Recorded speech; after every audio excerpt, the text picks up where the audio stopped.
Hammaga salom, hammaga xayrli kun. Biz bugun Bochkaga, ya'ni Amirsoy kanatiga keldik. Ovozimga e'tibor bermisizlar, ozgina tomog'im og'rib qolgan. Biz bu kanatga birinchi marta emas, ikkinchi marta chiqishimiz. Bu degani umrimda 2 marta kanatga chiqdim degani emas.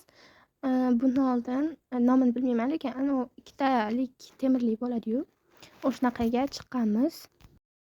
Unga shunaqa ko'p chiqqanmiz. Uje unga borgimiz kelmay qolgan. Shu kanatga chiqqanimizdan keyin shu yoqqan.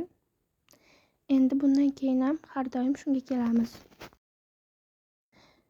Nimaga desanglar, o'tda menga yoqadigan bitta attraksion deydimi, shunaqa balondan toyib tushadi-yu, shunaqa bor-da, shuning uchun shu yer ko'proq yoqadi.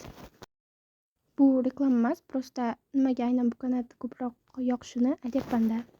Qo'shiqqa e'tibor bermaysizlar.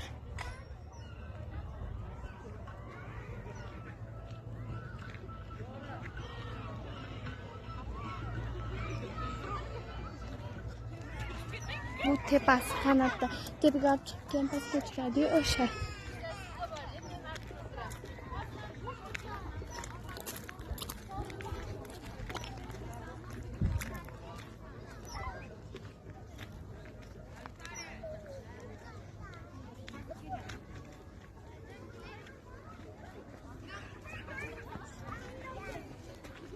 Qaranglar, shuncha narsa tekin, ikkita pulli narsasi bor-da. Ikkita, 3 ta bo'lmasa. Shu ham tekin.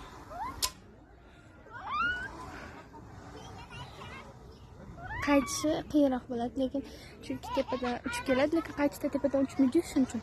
Lekin shu tekin. Odamlar piknik qilib o'tiribdi. Tekin reklama deydi. Seriyozno arziydigan joyda. Qaranglar, shunaqa balonda men ham o'tgan safar chiqqanman. Hozir bugun ham uchamiz. O'tgan safar kelganmiz, bu yo'q edi. Men yaxshi ko'radigan pulli attraksionim shu.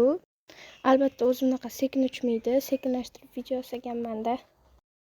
Bu esa men yaxshi ko'radigan attraksionning tekin varianti. Bu ham original videosi emas, yasaganman. Chunki original videosi o'chib ketgan ekan. Bu rasmlar shu kanat tepasida tushgan rasmlarimiz. Shunaqa rasmga tushishga chiroyli joylar bor. Orqa fon, ya'ni manzara shunaqa chiroyli, ta'riflashga shunchaki til ojiz.